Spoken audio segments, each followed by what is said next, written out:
என்ன அர்த்தம் இது? கனவுக்கு ஒப்பிடுறாரு எதை? மனத்தோட வாழறது. மனம்னு ஒரு பொருளா இருக்கு இல்ல, டெம்பரரியா அந்தந்த செகண்ட்ல உற்பத்தி ஆற உணர்ச்சி. லேட் ஆயிடுச்சுன்னா பரபரப்பு. ட்ரெயினுக்கு போனோம்னா நம்மளுக்கு வேண்டிய சீட் கிடைக்குமா கிடைக்காதா? ட்ரெயின் அப்படியே சீட்டு கிடைச்ச உட்கார்ந்த பிறகு உடனே லைட் அனுப்பாங்களா மாட்டாங்களா? இவங்க எல்லாரும் புத்தகம் வச்சுன்னு உட்கார்ந்துருக்காங்களே, 12 வரைக்கும் படிச்சிருந்தாங்கன்னா நம்மளுக்கு தூக்கம் போயிடுமே, காத்தால நம்மள யாரு எழுப்புறது? எல்லாம் என்ன லைனா வந்துட்டே இருக்கும். இதுதான் ஆத்மஸ்வரூபத்தை மறத்தல். உணர்ச்சி மயமாகவே, எண்ணமயமாகவே, அனுபவங்கள் பதிந்த வகையாகவே, மனமாகவே, மனம் இந்த உடலா இருந்து இப்படி எண்ணி எண்ணி எண்ணி எண்ணி எண்ணி எப்ப பாரு செக்யூரிட்டி. அது பின்னாடி எல்லாம் இருக்கிறது என்ன? தான்றது இந்த தேகமா, அதை காத்துக்கணுமா? சரி, இப்ப இதுக்கு மாற்றா நம்ம விசாரம் பண்ணிட்டு இருக்கோம், நுட்பமா ஆராய்ஞ்சிட்டு இருக்கோம். இப்ப நீங்களே இந்த மாதிரி ஒரு ட்ரெயினை பிடிக்க போறீங்க வச்சுக்க, எப்படி இருப்பீங்க? எப்படி போவீங்க?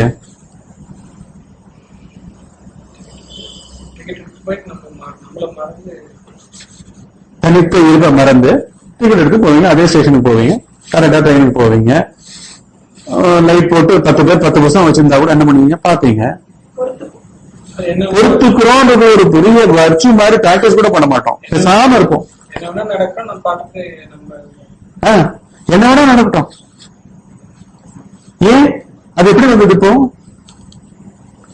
அந்த மாதிரி எப்படி மாறுதல் வந்தது? தனிமையே இல்லை, யாருமே இல்லை. இங்க ஒரு ரயில்வே ஸ்டேஷன் எதுக்கு சொல்லுவாங்க பிளாட்ஃபார்ம்ட்ட?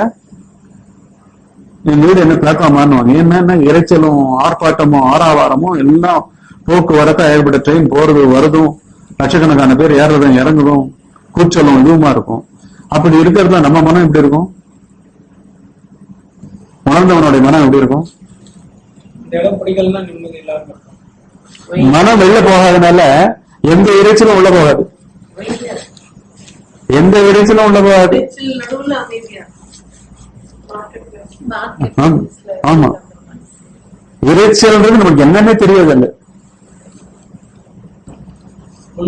ஆமா, மனம் வெளியிலே போறதில்லை. ஏன்னா மனம்னா என்னன்னு வரையாம பார்த்துட்டே இருக்கும். வேற ஏதாவது என்ன ஒரு பரபரப்பு காட்பட்டா கூட நீ இல்லையாப்பா, அது சும்மா நீ உற்பத்தி ஆகி இதுவா மாறி இழுத்துட்டு போன கதை ஏகப்பட்டது இருக்கேன் இல்லையா? இதுதான் விசாரித்தல். தொடர்ந்து விசாரித்துக் கொண்டே இருக்கு. விசாரணையில இம்மீடியட்டா அமைதிதான். இந்த மாதிரி அமைதி காத்து அப்படி உட்கார்ந்து போதே அவங்க என்ன பண்ணுவாங்க? லைட் அணைக்கணுமா சார்? அவங்களே கூட கட்டுறாங்க, டக்குன்னு அணைச்சிருவாங்க. யதார்த்தமா நிகழும் அது. அதனால திருப்பி ஒரு பெருமையும் திருப்பி உள்ள பெருமை யாராவது கொண்டாங்கன்னா அது ஒரு சென்டர். ஆஹா, என்னமோ சக்தி வந்துருச்சு. நம்ம உட்கார்ந்த உடனே எல்லாம் அவங்க ரியலைஸ் பண்றாங்க. நம்ம இஷ்டத்துக்கு ஒரு பெரிய மகான் உட்கார்ந்துருக்காரு, நம்ம இஷ்டத்துக்கு 12 வரைக்கும் படிச்சுட்டு இருக்க கூடாது அப்படின்னு அவங்களாம் ரியலைஸ் பண்ணி, இதெல்லாமுமே கற்பனைகள், மனமே ஒண்ணுமே இல்லை.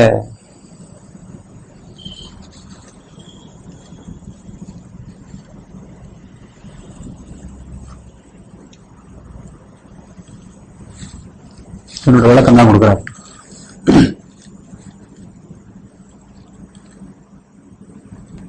இயல்பாகிய தனது ஆத்மஸ்வரூபத்தை மறந்து, இயல்பது நெடுமாறன்ற தோற்றம் கிடையாது, உள்ளுக்குள்ள ஒரு உதிக்கிற ஒரு எண்ண உதிப்பும் கிடையாது. இயல்பு ரொம்ப சகஜம். நீங்க உட்கார்ந்து இருக்கிற இந்த ஸ்பேஸ், நீங்க அடைச்சிட்டு இருக்கிற அந்த உருவம் அடைச்சிட்டு இருக்கிற அந்த ஸ்பேஸ் எவ்வளவு சகஜமா இருக்கு. நீங்க எழுந்து போனாலும் அது பாதிக்கப்பட போறது இல்லை, உட்கார்ந்து ஆக்குபை பண்ணாலும் பாதிக்கப்பட போறது இல்லை.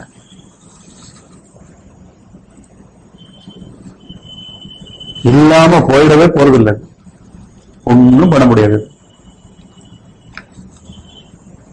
நீங்க தான் அதுக்கு டிஸ்டர்பன்ஸ். நீங்க சொல்றது இது தோன்றுபவைகள் தான் வந்து உணராம இருக்கிறதுனால தோன்றிக்கிட்டே இருக்கு. எவ்வளவு டெப்த்துக்கு போறோமோ தாட்ஸே வராதுங்க. ஒரு வேலைன்னா ஒரு வேலை அழகா பண்ணிட்டு இருக்கோம். கிச்சன்ல நீங்க மட்டும்தான் இருக்கீங்க, நீங்க பண்ண வேண்டியது ஏதோ யாருக்கோ ஏதோ சமைக்கிறீங்கன்னா நீங்க கூட இருக்க மாட்டீங்க, சமைத்தல் மாத்திரம் இருக்கும். சமையல்காரர் இல்லாத சமையல் நடந்துட்டு இருக்கும்.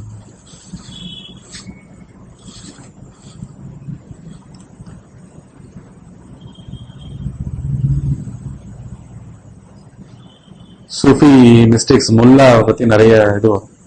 யாரோ தேடின்னு வந்திருக்காங்க, அவரை கதவை தட்டுறாங்க, உள்ளேந்து அவர் கேட்கிறார், யாரு கேட்கிறார், நான் தான் அப்படின்றாரு அவரு. அந்த மாதிரி இங்க யாரும் இல்லையே அப்படின்றாரு. அந்த மாதிரி இங்க யாரும் இல்லையே. அட்ரஸ் இல்லைன்னா என்ன பண்ணுறது? என்வலப் என்ன ஆகும்?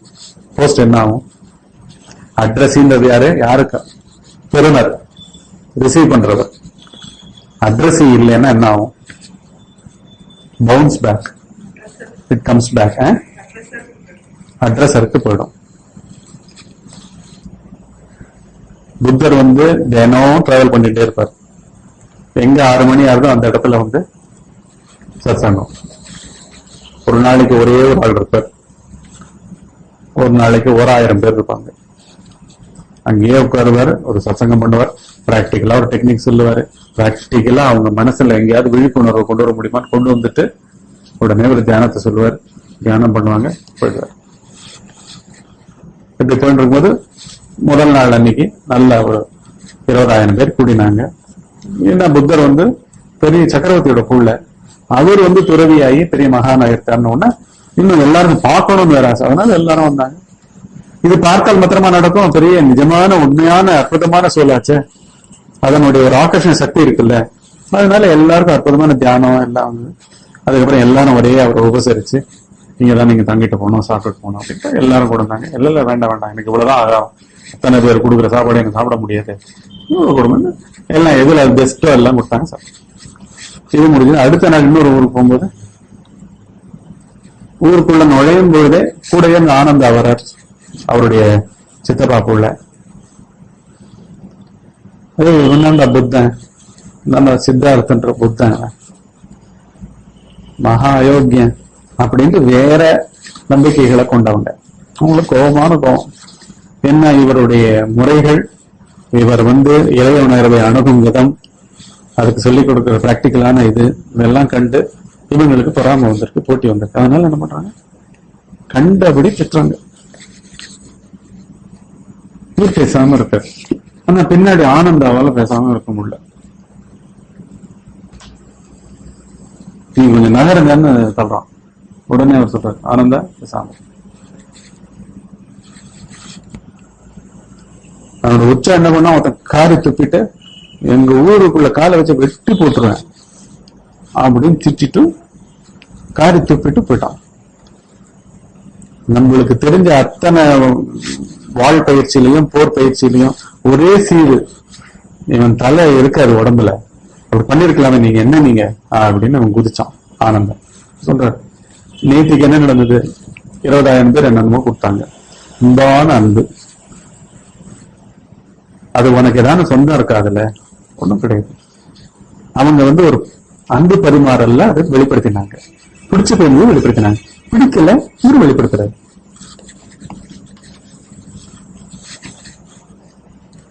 அதுக்கு நேற்றுக்கு பயங்கர சந்தோஷமா உனக்கு, இன்னைக்கு நீ அவதிப்பட்டாகணும்.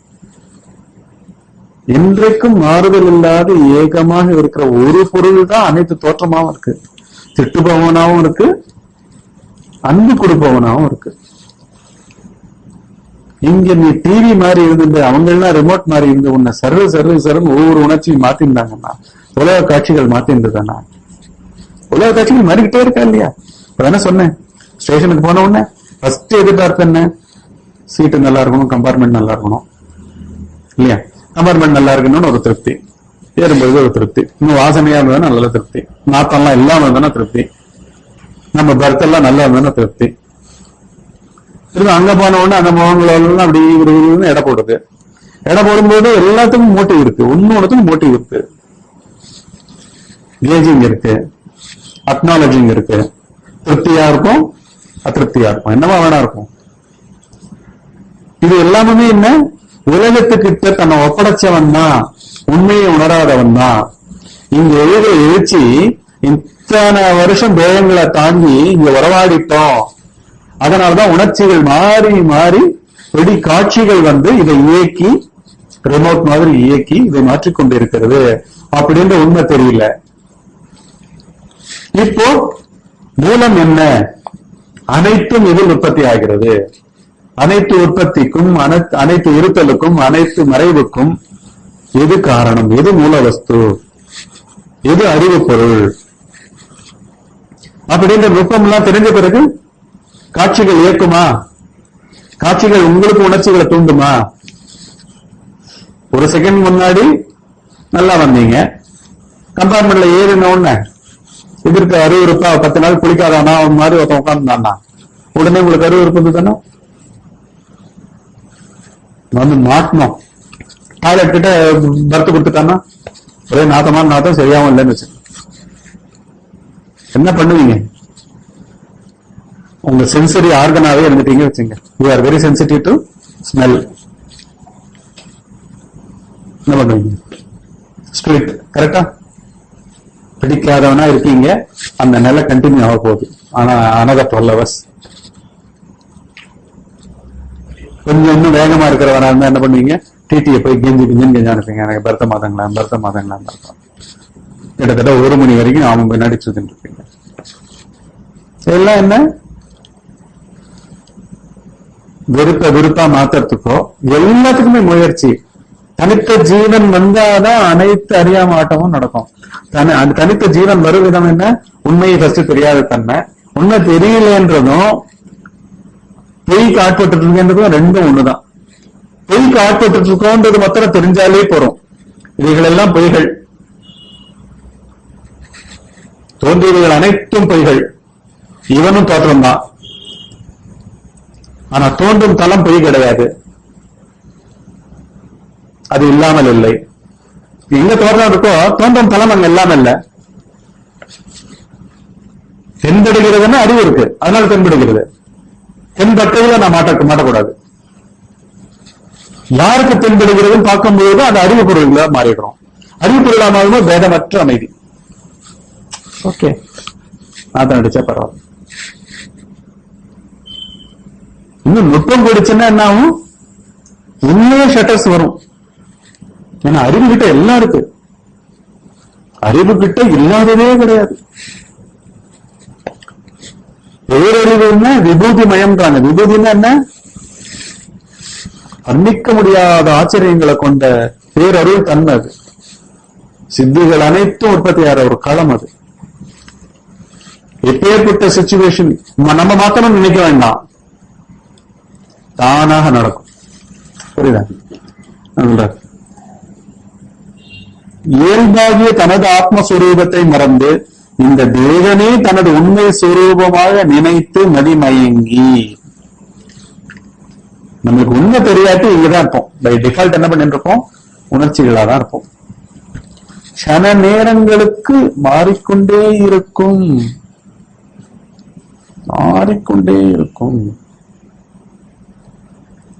அந்த ஜீவனை என்னவோ பண்ணிக்கொண்டே இருக்கும், மாற்றிக்கொண்டே இருக்கும்.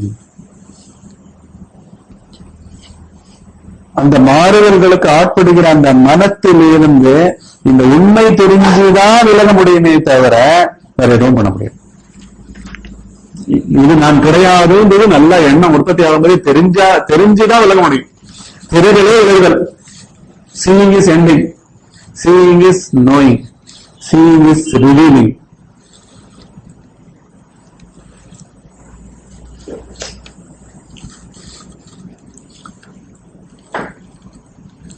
அதன் பயனாக எண்ணிலடங்கா பிறவிகளை எடுத்து, ஒரு அவஸ்தை போய் இன்னொரு அவஸ்தை வந்து எண்ணிலடங்கா பிறவி. டாய்லெட் கிட்ட பர்த் அலர்ட் ஆகி 4 மணி நேரம் இருக்கிறது ஒரு பிறவி, நரக வேதனை. கரெக்டா இல்லையா? நல்லா இம்ப்ரூவ் ஆயிடும். அடுத்த தடவை டிக்கெட் புக் பண்ணும் போதே 10ஆம் நம்பருக்குள்ள எந்த பர்த் வந்தாலும் வேண்டாம் திருப்பி கேன்சல் பண்ணிடும். ஒரு 50, 30, 40 வரணும், நட்ட நடுவில் வரணும். கம்பார்ட்மெண்ட்ல 72 பர்த்ல நட்ட நடுவில் வரா மாதிரி எங்கேயாவது புத்தி போகுமா இல்லையா? அந்த நினைப்பு மெமரி வந்த உடனே அலர்ட் வரும், ப்ரிகாஷன் வரும். எல்லாமே பிறப்பு, எல்லாமே பிறப்பு. க்ஷணதோறும் பிறந்து இந்த மாதிரி எண்ணங்கள் உற்பத்தி ஆற எண்ணம் உணர்ச்சிக்கு ஆட்படுத்தி தன்மயமாக்கி அலைய விட்டு இப்படி நடந்துட்டே இருக்கு தினம். இப்படி அலைந்து திரிந்து தனது உண்மை சுரூபத்தை இன்னைக்கோ பார்க்கறது எப்படி இருக்கான்? கனவுல எங்கேயோ காட்டுல போய் மாட்டின்றா மாதிரியும், வழி தெரியாம ஒவ்வொரு இடமா போய் எந்த சைட்லயும் டைரக்ஷனே தெரியல. எது ஈஸ்ட், எது வெஸ்ட், எது நார்த், எது சவுத்தே தெரியல. எல்லாம் ஒரே மாதிரி இருக்கு, எல்லாம் அடர்ந்த மரங்கள், இருட்டு. போய் ஆவணும், என்ன டைம்னு தெரியல.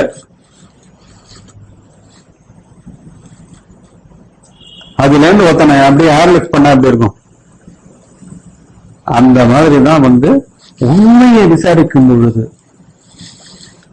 உண்மையை நுட்பமாக உணரும் பொழுது, பொய்கள் மறைப்பு நீங்கி வழிவிட்டாலோடி அங்க வராது. பொய்களை நீக்குதல் தான் நம்ம பண்ணிட்டே இருக்கணும். பொய்யின்னு நல்ல கன்வின்சிங்கா தெரிஞ்சுக்கணும்.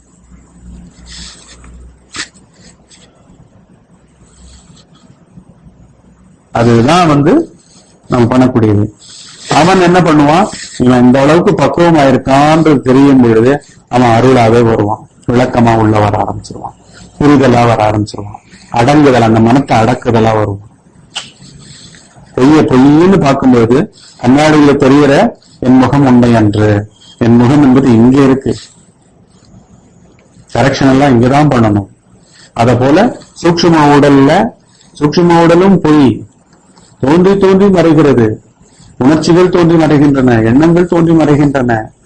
எண்ணங்கள் வாழ்க்கையா வெளில போறது, உடலை வச்சு வெளியில பொருட்களையும் எடை போடுறோம், நம்மையும் எடை போடுறோம், எடை போடுறவனையும் எடை போடுறோம்.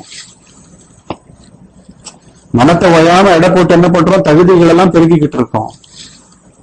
பகுத்தறிகிற சக்தி எந்த பிராணிக்கும் கிடையாது இல்லையா?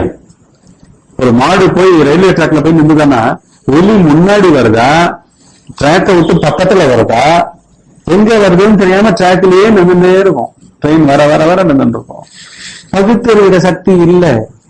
ஒலியிலேயே எங்கேருந்து வருது, தான் நிக்கிற இடம் கரெக்டா இல்லையான்னு அதுக்கு தெரியாது.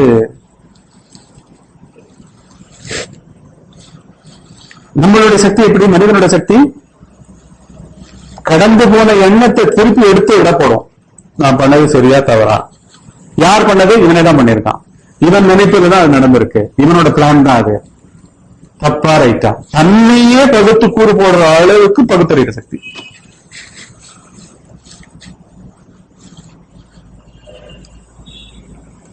இந்த உணவு என் உடம்புக்கு சரியாகுமா ஆகாதா, அறிவால ஃபுல்லா இது பண்ணிட்டு அதை எடுத்துக்கலாம், இல்லாட்டி நிராகரிக்கலாம். அந்த மாதிரி புலன்கள் மூலமாவும் எல்லாம் பண்ணலாம், மனத்து மூலமா தன்னையே எடை போட்டு கூறு போடலாம். அப்புறமா என்ன? இறைவனாக மாறலாம். இது யாருக்கு இருக்கு? இது ஒண்ணுத்துக்கு தான் இருக்கு. 6வது அறிவு மனுஷன் ஒருத்தனுக்கு தான் இருக்கு, மனதுக்கு தான் இருக்கு. மனது முழுமை பெற்ற இடம் மனித உடல். இந்த மனித தோற்றத்துக்குள்ளே ஏகப்பட்ட தோற்றங்களுக்கு வந்து புத்தி ரூபமாகவும் மனரூபமாகவும் நினைப்பு ரூபமாகவும் இருந்து வாசனைகளா இருந்து என்றைக்கோ தருணத்துல ஒளியிலையும் ஆன்ம குரு முடிச்சு, ஒளியிலையும் நம்மளுக்கும் ஒரு தேடுதல் ஆரம்பிச்சு, ஒளியிலையும் அந்த ஆன்ம குருவை யாரையாவது ரெடி பண்ணி எங்கெல்லாம் தேங்கிருந்தோ அதுக்கேற்ற மாதிரி அவனுக்கு புரியுற மாதிரி எல்லாம் ஒரு வெளியிலையும் செட்டப்பை கொடுத்து, நல்ல ஃபேமிலிலையும் பிறக்க வச்சு, நல்ல கோவில்களும் ஒரே எப்ப பாரு ஏகனை நோக்கி திரும்பி இருக்கிற ஒரு அமைப்பையும் உருவாக்கி, அதுக்கு லகுவா எல்லாரும் ஹெல்ப் பண்ற மாதிரி ஃபேமிலியில இப்படி எல்லாம் பண்ணிதான் நடக்கும்.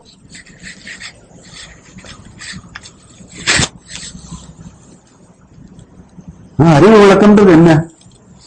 தான்ன்றது சிவமே அப்படின்றது உணர்றதுக்கு சிவன் தானே எத்தனையும் பண்ணி ஆகணும். ஒருத்தனை சிக்க வைக்கிறதும் அதுதான். அவன் மறைப்புக்கு ஏற்ற மாதிரி அவனுக்கு காட்சி இருக்கு, அவன் வேகத்துக்கு ஏற்ற மாதிரி அவனுக்கு அங்க ஒரு தேடும் பொருள் இருக்கு.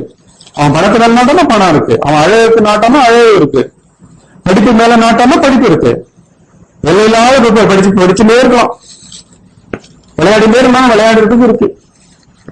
எல்லாத்துலயும் விடுறான், தன்னை மாத்திரம் கவனிக்க மாட்டேன்றான். அதுதான் கடைசி படிப்பு. நீ யாருன்றத மாத்திரம் கடைசி படிப்பு. ஏன்னா நீ அவனாவது மாறப்போற. எப்பேற்பட்ட லாபம்? எல்லாமா இருக்கிற பொருள் நீயே, உன் போக்குவரத்து கிடையாது அப்படின்னு உணர்ந்து எப்பேற்பட்ட படிப்பா இருக்கும். அதுக்கு எவ்வளவு பக்குவம் வேணும்? புரியுதா? அடுத்த பாட்டு பார்ப்போம். தான் இருந்தும் தானாக தன்னைத்தான் நான் எவன், யான் இருக்கும் ஸ்தானம் எது என கேட்பானுக்கு யான் எவன் எவ்விடம் யான் உளன் என்ற மதுபானனை ஈடு பகர். மதுபானனை குடிச்சவன், குடிகாரன். ஃபர்ஸ்ட் லைன் என்ன? தான் இருந்தும் தானாக, தானாக தான் இருந்தும். தான் என்றது இங்க பகவான் யூஸ் பண்றது பரம்பொருளாகவே, ஆன்ம பொருளாகவே, ஒரே அறிவு பொருள். ஒரே அறிவு பொருள் தான் ட்ரெயின், ஒரே அறிவு பொருள் தான் அங்க உட்கார்ந்து இருக்க எல்லா பேசஞ்சர்ஸும். அத அந்நியமா ட்ரெயினை பாக்குறதையும் பேசஞ்சர்ஸ பாக்குறதையும் தன்னை பாக்குறதையும் எல்லாம் அந்த பார்க்கும் தன்மை எல்லாம் அது ஒண்ணுதான். பார்க்கும் தன்மையில எதிர்க்க உட்கார்ந்து இருக்கிறவன் பாக்குறதும் நீங்க பாக்குறதும் வித்தியாசமே இல்லை.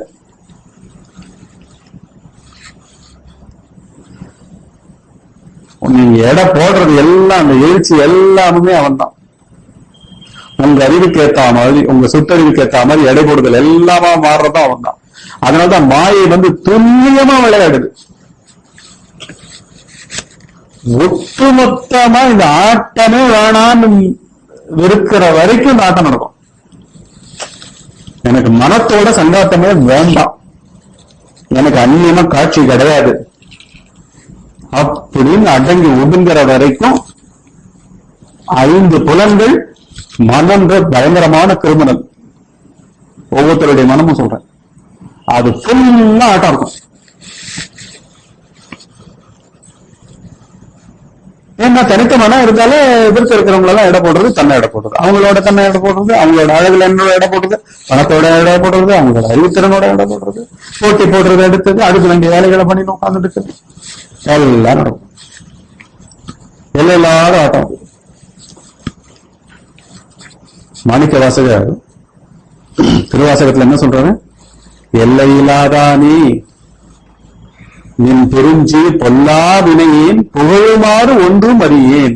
இப்பேற்பட்ட பராக்கிரமம் புரிஞ்சவன ஒன்றும் அடியோடு புரிஞ்சுக்காம அகண்டமாவும் அனைத்துமாவும் காட்சி பொருளாகவும் காண்பவனாகவும் காணத்தன்மையா இருக்கிற அப்பேற்பட்டவனை அடிமுடி எதுவுமே புரியாமல் புகழத்துக்கு தெரியாத மடமை மயமா வாழ்ந்திருக்கேனே அப்படின்னு சொல்றேன். நின் பெருஞ்சி பொல்லாவினையேன் வினைக்கு அகப்பட்டு, எடைபோடுகளுக்கு அகப்பட்டு, போட்டிகளுக்கு அகப்பட்டு, தனித்த தகுதிகளுக்கெல்லாம் பெரிய ஈகோ தட்டி கொடுத்துட்டு பொழுது விடுந்து பொழுது போய் கடைசி தாத்து வரைக்கும் என்ன தன்னையும் உலகத்தையும் ஓயாம ஒப்பிடுதல். உலகம்னா எல்லா உணர்ச்சிகள், எல்லா பொருட்கள், பணம், பெண், ஆண், குழந்தை இல்ல, வீடு சொத்து இருக்கு இல்ல, ஆரோக்கியம் இருக்கு இல்ல, நல்லா இருக்கும் நல்லா இல்ல, கலரா இருக்கும் கலரா இல்ல, படிச்சிருக்கோம் படிக்கல,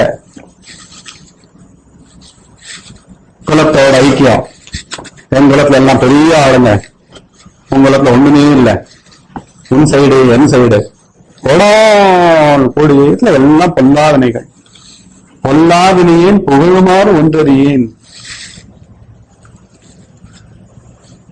சிவன் அவன் என் சிந்தையில் நின்ற அதனால் அவன் அருளாலே அவன் தாழ் வணங்கி சிந்தை மகிழ சிவபுராணம் தன்னை முந்தை வினை முழுதும் ஓய உரைப்பன் யான் கண்ணுதலான் தன் கருணை கண் காட்ட.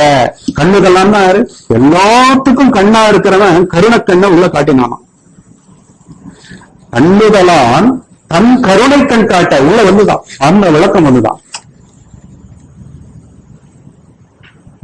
உள்ளேந்து குறிப்பு காமிச்சானா, வித்தியாசமா பார்த்துட்டு இருக்க பாத்தியா, எதிர்க்க உட்கார்ந்து இருக்கிறவன எடை போட்டு இருக்க பாத்தியா, மனம் இதுக்கா கொடுக்கப்பட்டிருக்கு, என்ன கண்டுபிடிக்க கொடுக்கப்பட்டிருக்கா, உண்மையிலிருந்து உன்னுடைய தகுதிகளை பெருக்கிக்க கொடுக்கப்பட்டிருக்கா.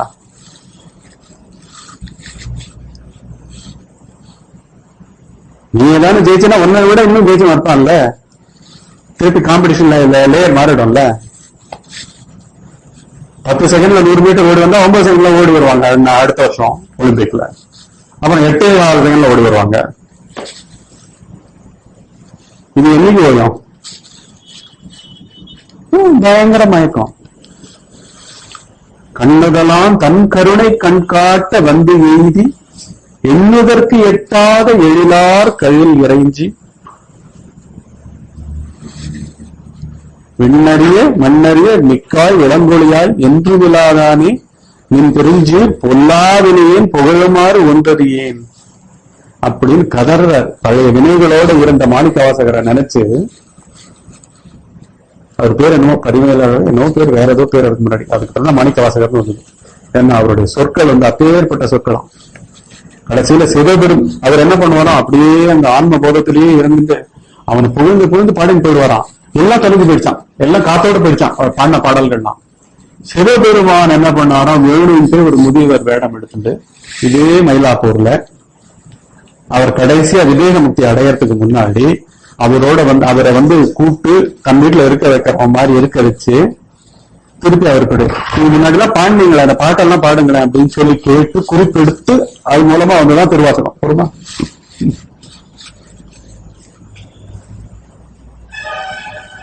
எதையும் ஆசைப்படுறான், அவன் என்ன வேணா பண்ணுவான், உலகத்துக்கு இருக்கணும் கூட பண்ணிட்டு போவான்.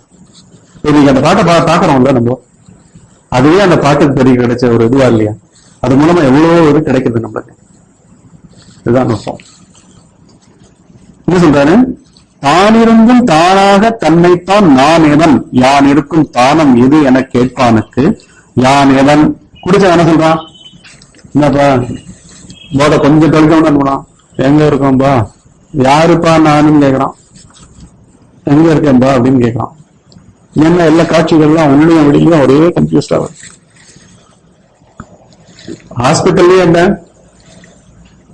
சர்ஜரி முடிஞ்சு நினைப்பு வரும்போது எப்படி வருது, அப்படியே வரும். ஃபர்ஸ்ட் உள்ள இருக்கிறதெல்லாம் வெளில உள்ள மனக்கதில் அப்படி ஓடும்.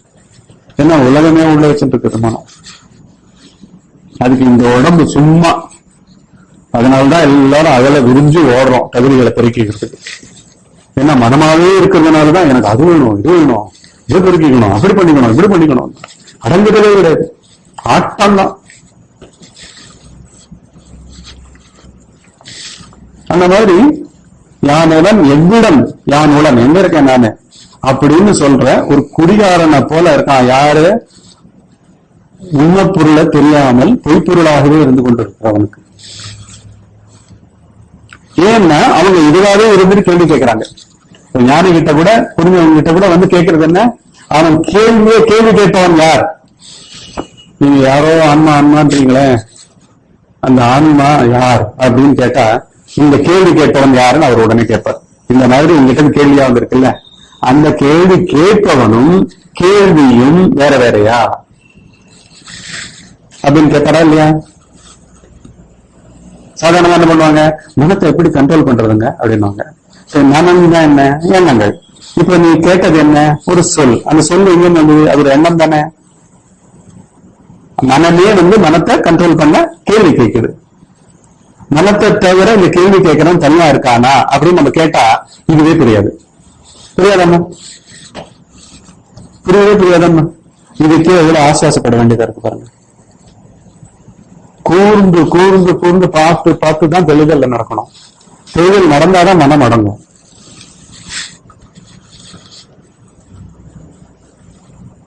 மனத்தை கண்ட்ரோல் பண்ணணும்னு கேட்கிற ஒரு எண்ணம், அது மனமா இல்லையா? அது உடலா மனமா?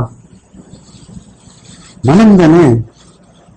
அதுவே அதை கண்ட்ரோல் பண்ணணும்னு கேட்கறது. எப்படி அது தன்மையா அந்நியமா ஆக்குறதா இல்லையா? ஏதோ வெளியில தெரிகிற பொருளா அது? ஒரு குழந்தைய அடக்கிறதா? ஒரு துள்ளி தெரிகிற ஒரு கண்ணுக்குட்டி அடக்கிறதா அது? மனத்தை அடக்கிறது என்ன பண்ணணும்? திருப்பி இந்த எண்ணுபவன் யார்? எண்ணம் யாருக்கு? இந்த எண்ணம்னா என்ன? எண்ணமும் எண்ணுபவனும் வேற வேறையா? இப்படிதானே போகணும், வேற எப்படி போறது? வேற எப்படி போறது சொல்லுங்க இல்லையா? இதுக்கே எவ்வளவு தொடர்ந்து வந்து கேட்டு அருகில் இருந்து கேட்டு கேட்டு கேட்டு கேட்டு பக்குவப்பட்டுப்பட்டாதானே இது வரும். பரபரன்னு ஒரு ஸ்தாபனத்தை நிறுவி இந்த மாதிரி என்னவோ சகட்டு மீனிக்கு மெடிடேஷன் கொடுத்தா மெடிடேட்டர் இருந்துட்டே இருப்பான். மெடிடேட்டர் ஓயவே மாட்டான், எண்ணுபவன் ஓயவே மாட்டான். அதாவது இந்த மனம் ஓயவே ஓயாது. ஒரு மெத்தட்ல வேற போய் மாட்டிக்கும், எக்ஸ்ட்ராவா இன்னொரு மெத்தட் அவர் கத்து கொடுத்துப்பாரு. இந்த மெத்தடாவே இந்த மனம் இருக்கும் வேற. மெடிடேஷன் தான் இதுன்னு வச்சுருக்கோம். மெடிடேஷனோட பர்பஸ் என்ன? மெடிடேட்டரே இல்லாம இருக்கிறதுக்கு தான். அந்த பர்பஸே இருக்காது. சோ குறுப்பாட்டம் நிறைய நடக்கும். சொல்றாரு, எப்போதும் ஆன்மஸ்வரூபமாகவே தான் விளங்கி கொண்டிருந்தும். இப்ப என்னங்க நடக்குது நம்ம கிட்ட? அனைத்து என்ன பண்றோம்? இந்த எண்ணம் என்கிட்ட தோன்ற எண்ணம் நான் கிடையாது, இல்லாதது வேணா நம்ம உணர்றோம். இல்லாத பொருள் வயாம வந்துட்டு இருக்கு, பொய் பொருள் வந்துட்டே இருக்கு. ஏன்னா மெய்ப்பொருளுக்கு தன்னை நிரூபிக்கணும்னு அவசியமே கிடையாது. நீங்க மத்தியானம் நல்லா சாப்பிட்டீங்க, இப்ப பசி இல்லைன்னா கம்ஃபர்டபுளா இருக்கீங்க. கம்ஃபர்டபுளா இருக்கிறது நீங்க சொல்லிட்டே இருக்கீங்களா? பசி எடுத்து என்ன பண்ணுவீங்க? ஏதாவது கொடு, எதையாவது இமீடியட்டா கொடு, கேட்டீங்களா இல்லையா? சோ டிஸ்கம்ஃபர்ட் தான் பேசணும், பொய் தான் பேசணும், பொய் தான் தன்னைத்தானே சொல்லிட்டே இருக்கணும். உடம்பாவும் பசியாவும் மாறினீங்கன்னா தான் தெரியும். கம்ஃபர்டபுளா இருந்தீங்கன்னா உடம்பே தெரியாது. ஹாப்பியா இருந்தீங்கன்னா, டிஸ்கம்ஃபர்டே இல்லாம இருந்தீங்கன்னா தெரியவே தெரியாது. புரியுதா? அந்த மாதிரி ஆன்மா எப்படி? Always at is. ஆன்மான்னு ஒரு தனியா அங்கே ஒரு பொருள் இல்ல. இது சகஜ நிலையில இருக்கும் பொழுது, எண்ணம் உதிக்கும் பொழுது, இதற்கு தெரியும் பொழுது இது அந்நியமா வருது. ஆனா இதுவும் அந்நியம் கிடையாது, அதுக்கு எல்லா சக்தியும் உண்டு. நான் ஒன்னும் பேசுறதுக்கு இல்லை, பேசாம பார்த்துட்டு இருக்கேன். எந்த இடத்துக்கு போனாலும் அதை ரெண்டு விதமாவும் பார்க்கலாம். அந்த ஸ்டேஷனுக்கு நீங்க போறீங்க, போகிறதுக்கு முன்னாடி நல்லபடியா கம்பார்ட்மெண்ட் அமையணும், நல்லபடியா பக்கத்துல நெய்பர்ஸ் அமையணும், எல்லாம் ஒழுங்கா இருக்கணும், டாய்லெட் கிட்ட பர்த்து கிடைக்கக்கூடாது, இப்படி எல்லாம் நீங்க பிக்ஸ் பண்ண ஆரம்பிச்சீங்கன்னா நீங்க தான் உபத்திரம். நீங்க தான் உபத்திரம். யார் உபத்திரம்? ஏன்னா ஒவ்வொரு செகண்ட்ல ஒவ்வொரு conviction will be challenged. They are not real.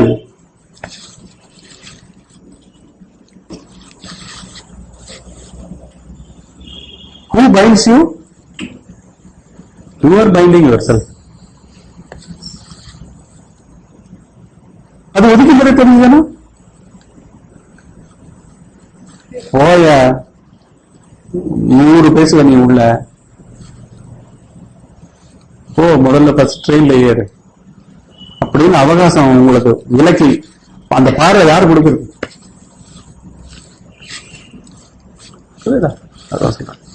எப்போதும் ஆன்மஸ்வரூபமாகவே தான் விளங்கிக் கொண்டிருக்கும் அதை தனக்கு அந்நியமாக கருதி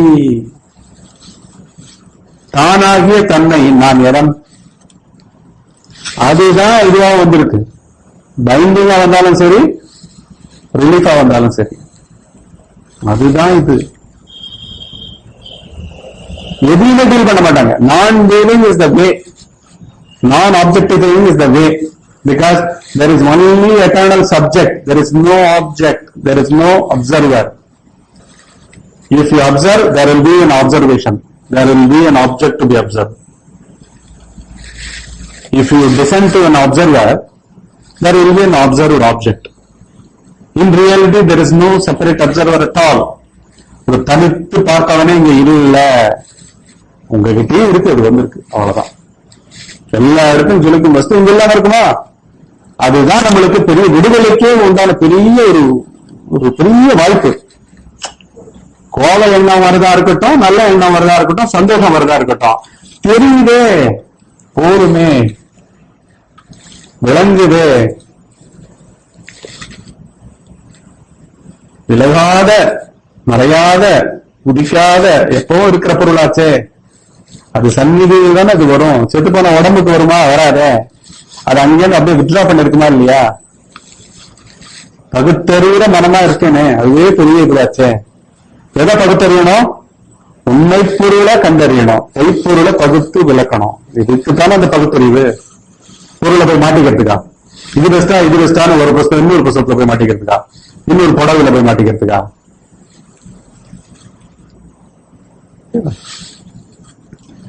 எப்போதும் ஆன்மஸ்வரூபமாக தான் விளங்கிக் கொண்டிருந்தும் அதை தனக்கு அந்நியமாக கருதி தானாகிய தன்னை நான் எவன், நான் இருக்கும் இடம் யாது என்று விசாரிப்பவனை, ஆத்ம விசாரம் செய்பவனை, இது பேர் என்ன? ஆத்ம விசாரம் கிடையாது, இது பைத்தியகாரத்தனம்.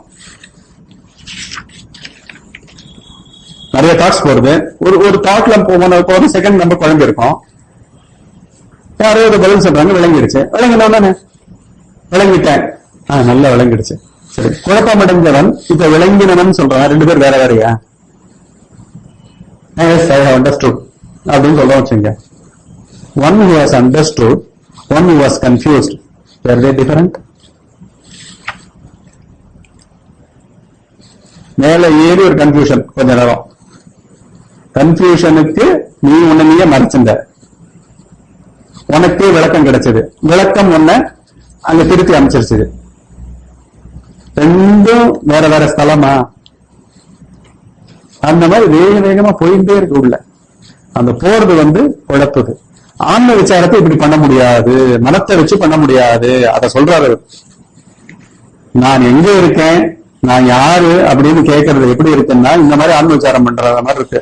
உள்ள நான் யார் நான் யார் நான் யாருன்னு எல்லாம் எதிர்ப்படுற தாட்ஸ் எல்லாம் விசாரிச்சிருந்தீங்க வச்சுங்க. ஆக்சுவலா எதிர்ப்படும் போது விசாரிக்கவே முடியாது, அதுவாகவே இருக்கும்.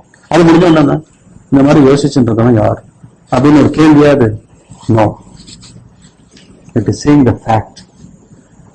Seeing the fact, what? Everything changes. There is no permanent entity which can be found neither inside nor outside. புரியுதா? எப்பொழுதும் ஆன்மஸ்வரூபமாக தான் விளங்கிக் கொண்டிருந்தும் அதை தனக்கு அந்நியமாக கருதி தானாகிய தன்னை நான் எவன், நான் இருக்கும் இடம் யாது என்று ஆத்ம விசாரம் செய்பவனை, அதாவது விசாரிப்பவனை, நான் யார், நான் எவ்விடத்தில் இருக்கிறேன் என்று கேட்கும் மதுபான போதையில் மயங்கி அறிவிழந்து கிடப்பவனை ஈடாக கூறுவாயாக. அப்படின்னா எல்லாரும் பண்ணலாம்ல ஆத்ம விசாரம். ஆத்ம விசாரத்துக்கு என்ன தகுதி வேண்டியதா இருக்கு? நிஜமாவே அங்க வெயில்ல வருபட்டு இருக்கணும். எண்ணங்களா இருந்து உலகத்துல அலைஞ்சு பொருட்களை நாடி எல்லாத்தையும் நாடி, பொருண்டா சாமி, பிரச்சனை பொருட்கள்ல இல்ல, பிரச்சனை உலகத்துல இல்ல, இவன் ரொம்ப பேராசை பிடிச்சு அலையறான், ஆத்திரம் பிடிச்சு அலையறான், மோகம் இருக்கு, மயக்கம் இருக்கு, அறிவீனம் இருக்கு, குழப்பம் இருக்கு, கள்ளம் இருக்கு, கபடம் இருக்கு, போட்டி இருக்கு, பொறாமை இருக்கு, அப்படின்றதெல்லாம் இங்கதான் இருக்கு. உள்ள இருக்கிறதுதான் வெளில வருது. முதல் நாள் வரைக்கும் கைகை அவனை சக்கரவர்த்தி ஆகணும்னு பேசினவன், முதல் நாள் பட்டாபிஷேகம் நடக்கிறதுக்கு முதல் நாள் ராத்திரி பிளான மாறிடுச்சா இல்லையா? இங்க வெளியில என்ன வந்தது? வெளியில எல்லாம் சும்மா, உள்ள ஏற்கனவே இருந்தது. தன் பையன் வரும்பொழுது ராமன் கௌசல்யா பையன்தான். நோ நோ, உள்ள இருந்தது, அதை தீப்பிடிக்க வச்சத மந்திரை குனி. அத போல எல்லாருமே நடக்கிறது உள்ளதான். நல்லதும் கெட்டதும் பிற தர வராது, நம்மளுக்குள்ளேயே இருக்கு. இந்த ஒட்டு மொத்தமா நல்லதும் வேண்டாம் கெட்டதும் வேண்டாம், எல்லாத்தையுமே ஒட்டுக்க விசாரிக்கிறதா நம்ம பண்றது. தானே தானாக ஆத்மாவாக இன்றிருந்தும் அந்த ஆத்மாவை தனக்கு அந்நியம் போல் எண்ணி தேடும் சாதனைகள் எல்லாம் ஒருவன் தன் நிழலை பிடிப்பதற்காக ஓடுவதை போன்றதே. நம்ம என்ன பண்றோம்? எண்ணம் வரும்போது இது எப்படி வர முடியும், யாருக்கு வர முடியும்? இது ஒரு நிழல். நிழலுக்கு அங்க ஒளியினால்தான் இருக்கு. இங்க ஏதோ புதஞ்சிருக்கு வாசனைகளா, போயாம எல்லா இடத்துலயும் லைட் வந்துட்டே இருக்கு. ஆன்ம பொருள் எல்லா இடத்துலயும் இருக்கு. அதனால எல்லாம், ஒரு தவளை வயசுலேருந்து தவளை பிறக்குது, ஒரு மீன் மீன் குஞ்சு மீன் பிறக்குது. ஓயாத இங்க கர்மம் நடந்துகிட்டே இருக்கு, பிறப்பிறப்பு நடந்துகிட்டே இருக்கு. காரணங்களும் காரியங்களும் ஒரே காரணம், அறிவுதான் காரணம். பேரறிவு தான். பேரறிவு தான் எனக்குள்ள வர எண்ணத்துக்கும் காரணம், இந்த உடல் தோன்றுவதற்கும் அதான் காரணம், இந்த உடல் இருக்கிறதுக்கு அதுதான் காரணம், இந்த உடல் மறைய போறதும் அதுலதான், இந்த மனம் மறைய போறதும் அதுதான், ஒவ்வொரு எண்ணமும் கூட மறைஞ்சிட்டே இருக்கிறதும் அதுதான். இதை போய் நீங்க எங்க போய் கேட்பீங்க? இது நீங்க உணரதானே உணரணும். எந்த குரு வெளியிலேருந்து லைனா ஒவ்வொரு தாட்டையா வாரி வாரி உங்களுக்கு எடுத்து வெளில போட முடியும்? ஏதாவது மெத்தட சொல்லி கொடுத்து, இந்த தாட்டை அப்படி துரத்து, அந்த தாட்டை இப்படி துரத்து, துரத்த வந்துட்டே இருக்குமே. என்ன உள்ள இருக்கிறது அறிவு பொருளாச்சு.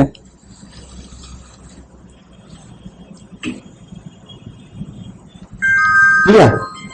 அதுதான் சொல்றாரு. அந்த ஆத்மாவை தனக்கு அந்நியம் போல் எண்ணி அப்படின்னா, உங்களுக்கு உற்பத்தி வர காட்ட நீங்க அந்நியம் ஆக்கினீங்கன்னா நிறைய வந்துட்டே இருக்கும். அவன் சந்நிதியிலே எல்லாம் வரும். அப்படிங்கும்போது ஐக்கியபாவம் வருதா இல்லையா? ஏறத்துக்கு முன்னாடியே இங்க ஒரு போடு போட்டா இவன் அகந்தி அடக்கி சும்மா எதிர்பார்க்காத, லைனா அஜெண்டா போடாத, எதிர்பார்ப்புகள் எல்லாம் வீட்டுல இருந்து கிளம்பத்துக்கு முன்னாடி நல்ல சீட்டு வேணும், நல்ல பத்து வேணும், அங்க கிடைக்கணும், இங்க கிடைக்கணும், நெய்பர்ஸ் நல்லா இருக்கணும், பக்கத்துல இருக்கணும், செக்யூரிட்டி வேணும், எதுவும் போடாத அப்படின்னு அங்கேயே போட்டா நிகழ்வுகள் என்ன ஆகும்? இவன் கிட்ட இருக்க முடியாது, இவன் தெளிஞ்சிட்டான், இதன் இடத்துல வாசம் பண்ண முடியாது. அடுத்த என்ன எழுந்து போது என்ன ஆகும்? எழுந்துக்காது. பொய்ன்னு கண்டுபிடிச்சிட்டோன்னு என்ன ஆகும்? அடுத்தது எழுந்துக்காது. சொல்றேன், அந்த ஆத்மாவை தனக்கு அந்நியம் போல் எண்ணி தேடும் சாதனைகள் எல்லாம் ஒருவன் தன் நிழலை பிடிப்பதற்காக ஓடுவதை போன்றது. உள்ள பொருளாகி ஆத்மா இருக்கிறேன் என்ற பிரஜை வடிவில், வெறும் பிரஜை இருக்கிறேன்றது எப்படி இருக்கு? ஏதான உதிச்சதுன்னா அது இருக்கு. உதிச்சது முக்கியமே கிடையாது. நல்ல சீட்டு வேணும், நல்ல பொண்டாட்டி வேணும், நல்ல கணவன் வேணும், நல்ல வீடு வேணும், எதுவும் முக்கியம் கிடையாது. நல்ல கெட்ட எதுவுமே கிடையாது. எல்லாம் அது பிரஜை. பிரஜைன்னா இருப்பு உணர்வு. அது தோற்றமா ஒரு பொருளா வராது. நல்ல கெட்டெல்லாம் வந்து போயிட்டு இருக்கோம் நம்ம கண்டிஷனுக்கு ஏற்ற மாதிரி. மனம் கண்டிஷன் திங், காம்பவுண்டட் திங், பிடிச்சு வைக்கப்பட்ட ஒரு பொருள். அது ஒரு காரணத்துக்கோசம் இயங்கிக்கிட்டு இருக்கு. அதுக்கு ஒரு ஆரம்பம் இருக்கு, ஒரு முடிவு இருக்கு. ஒரு எண்ணத்துக்கு ஒரு ஆரம்பம் இருக்கு, ஒரு முடிவு இருக்கு. ஒரு உடலுக்கு, ஸ்தூல உடலுக்கு ஒரு ஆரம்பம் இருக்கு, ஒரு முடிவு இருக்கு. இது ஞானி எதுவும் பண்ண மாட்டான். புரிஞ்சுட்டான்னா கூட, உணர்ந்துட்டான்னா கூட ஒன்னும் பண்ண மாட்டான். இது இருந்தா அவனை இருக்கட்டும், நான் ஒன்றும் பண்றதுக்கு இல்ல, இதுவும் அவன் சொத்து. பேச்சே என் சொத்து இல்லைன்னா, நினைப்பே என் சொத்து இல்ல, அவன் சொத்துன்னா. உடலை பத்தி நான் என்ன பேசுறதுக்கு இருக்கு? நல்லா இருக்கணும், இப்படி இருக்கணும், ஆரோக்கியமா இருக்கணும், தினம் எக்ஸசைஸ் பண்ணணும், இன்னும் ஒரு 10 வருஷம் எக்ஸ்டெண்ட் ஆகணும். எதுவுமே நாட் யுவர் சாய்ஸ். ஏக சர்வாதிகாரி அவன் தான். உள்ள பொருளாகி ஆத்மா இருக்கிறேன் என்ற பிரஜை வடிவில் நான் நான் என்று தெளிவாக இருந்தும், நான் அது எப்படி இருக்கு? நான் சொல்லல யாரும். ஒரு எண்ணம் நான்ல இருந்து ஒரு காரணம், ஒரே நான் தான், ஒரே எட்டர்னல் சப்ஜெக்ட், ஆம்னிசியன்ட், அறிவு பொருள், ஒரே அறிவு. அது எல்லா இடத்துலயும் தட்டு கிடைக்கல. அது ஒண்ணுமே இல்லைன்னா அந்த ஒண்ணுமே இல்லா இருக்கிறது அதுதான். ஏதேதோ நட்சத்திரங்கள்ல, ஏதேதோ கிரகங்கள்ல, பிளானட்ஸ்ல ஒண்ணும் இல்லைன்னா ஒண்ணும் இல்லாம இருக்க. அது கம்மியா இருக்கவே முடியாது. அந்த தன்மையா அங்க இருக்கு. அபாவம் சொல்லுவாங்க சமஸ்கிருத்ல, இல்லாத தன்மைன்னு அர்த்தம்.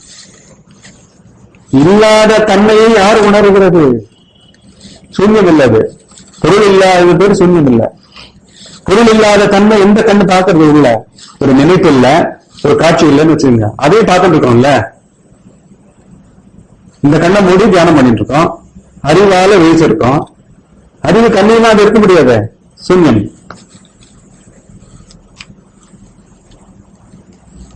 அதனாலதான் அதை நான் ஸ்பிரிட்ன்றாங்க. எல்லா இடத்தையும் ஸ்பிரிச்சிட்டு இருக்கு, எல்லா இடத்தையும் ஸ்பிரிச்சு. நான் என்று தெளிவாக இருந்தும் நான் யார், இது உதிக்கும் இடம் எது என்று விசாரிப்பது பரிகாசத்திற்கு இடமாகும் என்கிறார். அது எதை போன்றது எனில், மதுபானத்தை உண்டு அதன் போதையில் மயங்கி முற்றும் தன் அறிவை இழந்தவன் தன்னை யார் என்றும் தான் இருக்கும் இடம் எதுவென்றும் கேட்பதை போன்ற கேலிக்கூத்தை ஒத்தது என்கிறார். ஒருவன் எதையும் நினையாமல் சும்மா இருந்தாலே இன்ப நிலையானது தானாக விளங்குகிறது. எதையும் நினையாமல். முதல்ல தான் நம்ம எதையும் நினையாமல்னு ரொம்ப இன்டென்ஸா தவம் பண்றோம். இது கிடையாது, இது கிடையாதுன்னு முதல்ல தான். அதுக்கப்புறம் என்ன, அது பிக்கப் ஆயிடும். நினைப்பற்று இருத்தல் வந்து பிக்கப் ஆயிடும். நினைப்பற்று இருக்குன்றது விளங்கும். அது ஒரு நினைப்பா விளங்காது, தானா விளங்கும். சும்மா இருக்கும் நிலை தானா விளங்கும். அதுவே இன்பமான நிலை அப்படின்றார். அதை அனுபவிக்காமல் அந்த நிலையை கலைத்து கொண்டு நான் யார், இருக்கும் இடம் எது அப்படின்றது என்ன இருக்கு, மெத்தட்ஸ் கொடுத்தா இப்படிதான் பிரச்சனை. புரிஞ்சுக்காத மெத்தட்ஸா போச்சுன்னா விசாரம் இல்லாமல், அண்டர்ஸ்டாண்டிங் இல்லாமல், புரிதல் இல்லாமல் உங்களுக்கு வினையே வந்து உங்களுடைய அடுத்த எண்ணம் தான். அடுத்த எண்ணமா நீங்க மாறுறதுதான். அப்படின்னா எவ்வளவு இன்டென்ஸா இருக்கணும், அலர்ட்னா அவ்வளவு அலர்ட்டா இருக்கணும். உள்ள தனக்கு ஒரு இருப்பே இல்லாத நான், தனக்குன்னு ஒரு இருப்பே இல்லாத நான் என்ற ஜீவபோத வடிவம் தன்னையே உண்மை போல காட்டி கூர்ந்த மதிநுட்பம் உடையோரையும் குடித்தவர்களை போன்று மதுபானனை குடித்து மயங்கினவர்களை போல செய்வது விந்தையிலும் விந்தையே. இன்டெலக்சுவல்ஸ் கூட இது புரியாது. ஏன் புரியாதுன்னா அவங்க அந்த படித்த அறிவா இருக்காங்க.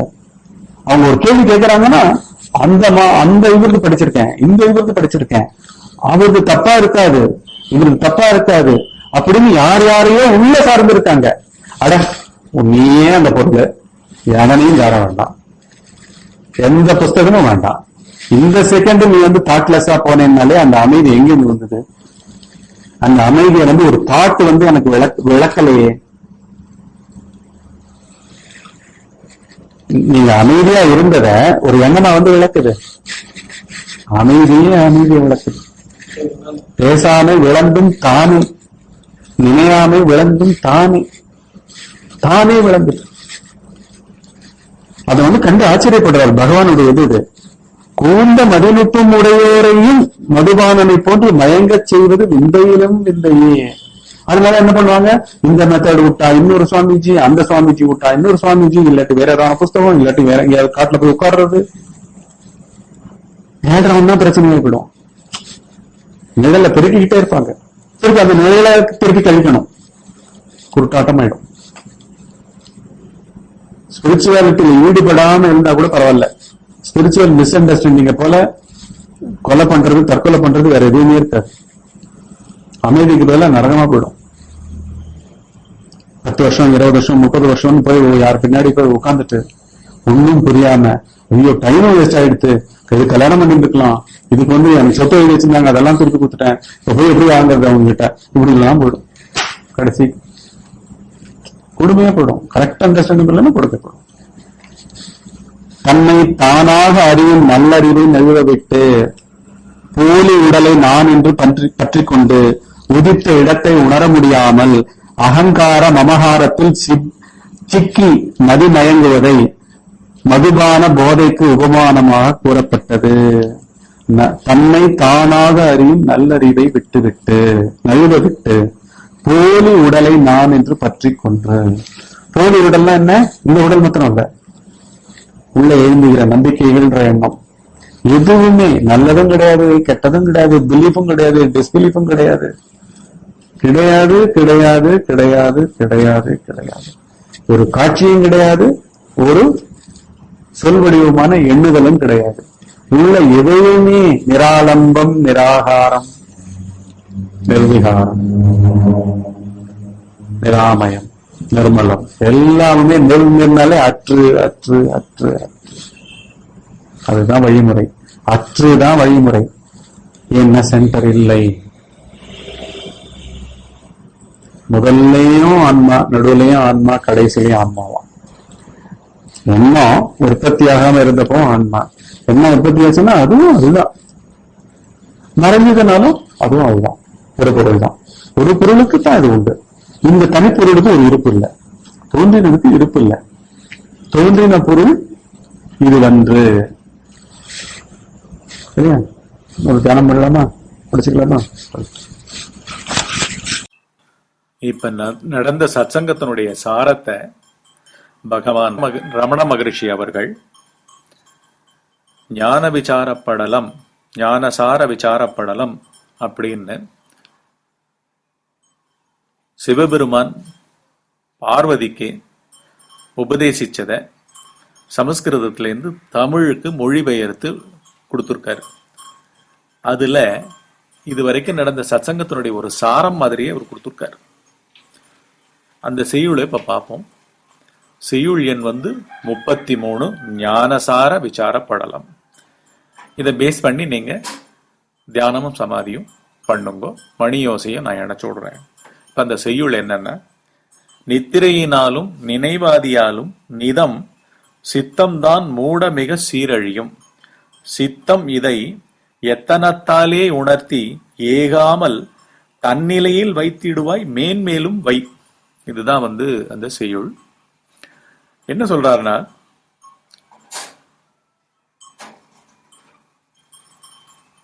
தூக்கத்தினாலும் பலவித எண்ணங்களை சிந்திப்பது நினைப்பது முதலானவைகளாலும் மனமானது மூடத்தனம் மிகுந்து அவிவேகத்தினால் சதா துன்பமடைந்து சீரழிந்து நிற்கும்.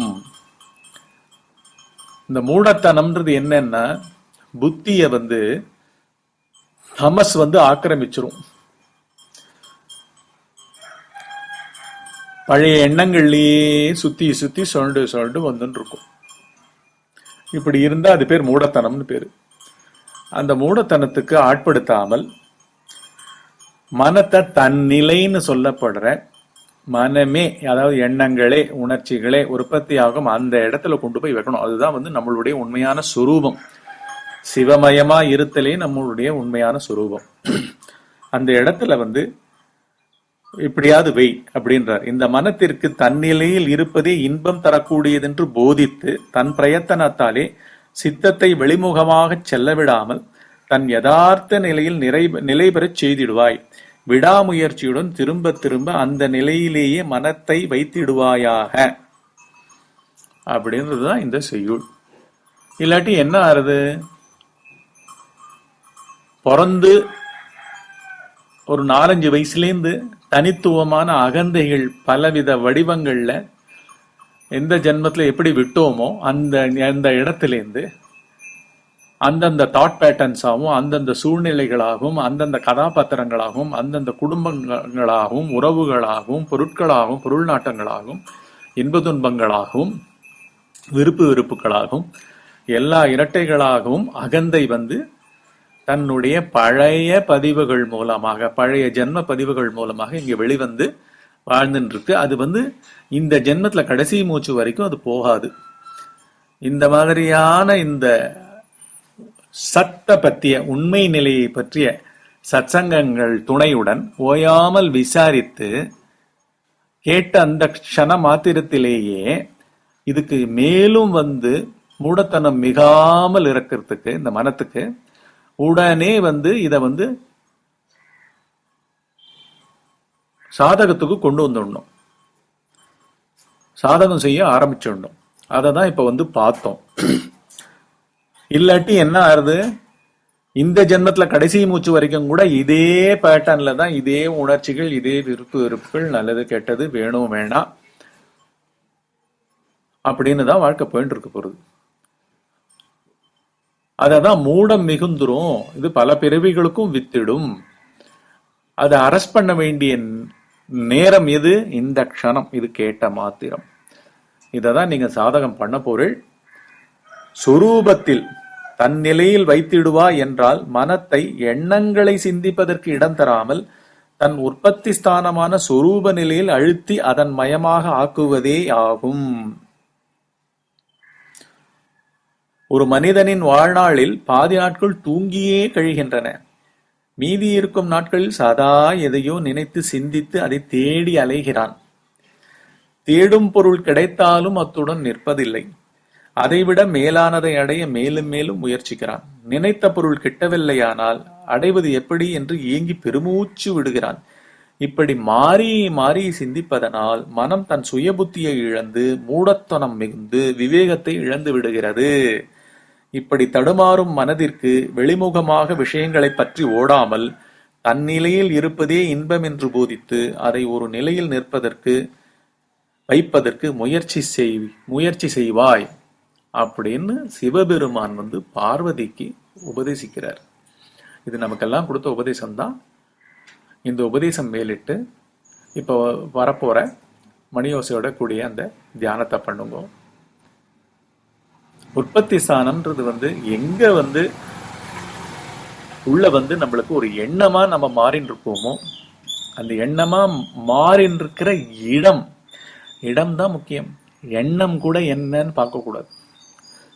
அந்த பார்வையில தான் மெருகேறணும். உள்ள பார்வையில தான் மெருகேறணும். எண்ணம் என்ன, அந்த எண்ணத்தை வச்சு அசோசியேட்டிவ் திங்கிங் எல்லாம் கொண்டு சங்கிலி தொடர்பு இல்லை ஏதேதோ பேட்டர்ன்ஸ் ஆஃப் திங்கிங்கை பெருக்கிறதுக்கு நம்ம தியானம் பண்ணல. அதுக்கு மாறா உற்பத்தி ஆற இடத்துல ஏதோ ஒண்ணு எண்ணமா இருக்குனால இது என்ன இதுன்னு பார்க்காம அதை அப்படியே போட்டுட்டு அந்த இடத்துல உட்கார்றது. அது சொரூபத்துல திருமஞ்சனம் பண்ற மாதிரி இது. இதுதான் நீங்க பண்ண பொருள். பண்ணுங்க. அடுத்த தியானம் அடுத்த சத்சங்கத்துல சந்திப்போம். இந்த விசாரத்தை தவிர, ஒரு புரிதலை தவிர, அண்டர்ஸ்டாண்டிங்கை தவிர நேரான மார்க்கம் மனத்தை அடக்கிறதுக்கு வேற எதுவுமே கிடையாது. இன்வெஸ்டிகேஷன் தான் ஒரே வழி.